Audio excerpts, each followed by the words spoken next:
La historia del vino en nuestra península, que da para mucho. Esta vez hablaremos de la segunda parte de la Edad Media, los reinos cristianos y su relación con el vino.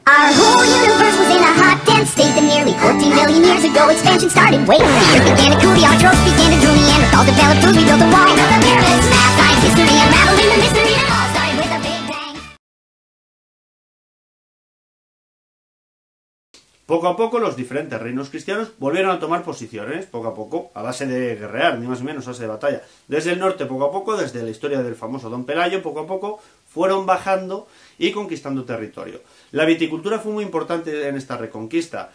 En cuanto tomaban territorio, normalmente los diferentes reinos cristianos plantaban vides. Lo hacían por tres motivos. Uno era por una función realmente, como quien dice, estética. Es decir, si plantaban viñedo, daba la sensación que ellos sí se dedicaban a la viticultura y bebían vino, no como los árabes, pero ya hemos dicho que no era del todo así, pero era una función propagandística muy buena. También porque lo consumían, las cosas como son.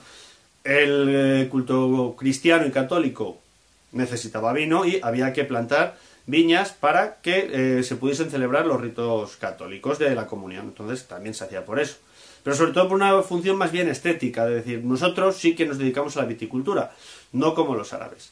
También lo hacían porque era una manera muy útil de, digamos, asentar población. Es decir, en un sitio donde se plantaba trigo, quería decir que al año siguiente te podías ir de allí. Pero cuando se tomaba una ciudad y se dedicaba a asentar población, una manera muy útil era eso. Se plantaban vides, obligaban a que la gente se quedase allí para poder cuidarlas. Era una manera muy práctica, en contra de otros cultivos que daban una sensación más de temporalidad. De esa manera fijaban muy bien población, gracias a la viticultura. Y también desde un punto de vista simbólico. No nos olvidemos que según la religión católica y el cristianismo, el primer viticultor fue Noé. Entonces, ¿qué hacían?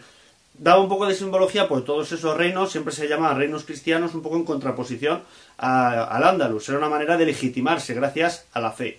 Plantaban vides en esa simbología de hacer lo mismo que hizo Noé cuando bajaron las aguas después del diluvio universal, plantar una vid. Pues de esa manera también tenían esa parte de legitimación desde un punto de vista religioso.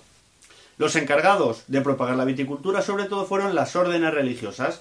Primero porque a los frailes les encantaba de siempre la botánica, entonces les gustaba mucho cuidar las plantas. Y además, de esa manera, movían variedades de uva de unas zonas a otras, donde tenían diferentes monasterios, las diferentes órdenes de la Edad Media.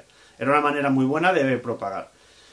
Las órdenes religiosas fueron las que configuraron la bodega desde un punto de vista de la bodega subterránea. Realmente no lo hicieron para conservar el vino. Se hacía porque en una época en la que todavía había muchísimas guerras, el vino era un producto de pillaje, muy útil. Los ejércitos normalmente de lo que consumían lo que encontraban en la siguiente ciudad o villa o pueblo que tomaban. ¿Qué hacían? Pues guardarlo en un sitio, en un aljibe, en un sitio subterráneo donde los ejércitos llegasen mal a encontrarlo.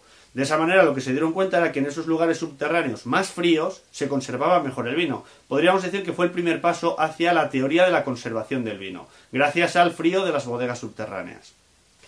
Hacia finales de la Edad Media, poco a poco se dejaba de aromatizar el vino. Hasta aquella época el vino siempre iba aromatizado, sobre todo como un fin de conservación.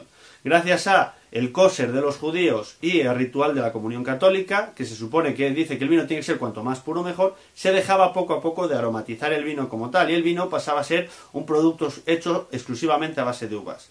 Sí que se solían estropear bastantes vinos y existían en casi todas las villas un poco importantes una persona que se dedicaba a eso, los arregladores de vino, que se dedicaban a aromatizar el vino. Pero en aquella época podemos decir que es donde se separa el vino de una bebida aromatizada a una bebida totalmente pura. Ya en la Edad Media estaba totalmente instalado en toda Europa la viticultura, pero bueno, aquí sobre todo lo que estábamos hablando era de España, de la península ibérica. No hay ciudad que se precie de aquella época que no tenga una reglamentación sobre cualquier cosa, impuestos sobre los palos, para los emparrados, el precio por litro de vino. O sea, encontramos ya múltiple documentación de aquella época sobre métodos para elaborar vino, precios, ya todo estaba totalmente regulado en aquella época. No olvidemos que en ese momento más o menos un habitante medio de la corona de Castilla, lo que luego pasaría a ser, digamos, el germen de lo que ahora definimos como España, más o menos, bebía algo más de litro por persona y día. Normalmente mezclado con agua, todavía eso es verdad, le echaban más agua normalmente en verano que en invierno, pero bebían en aquel momento una cantidad muy grande de vino. También porque era mucho más salubre beber vino que beber agua.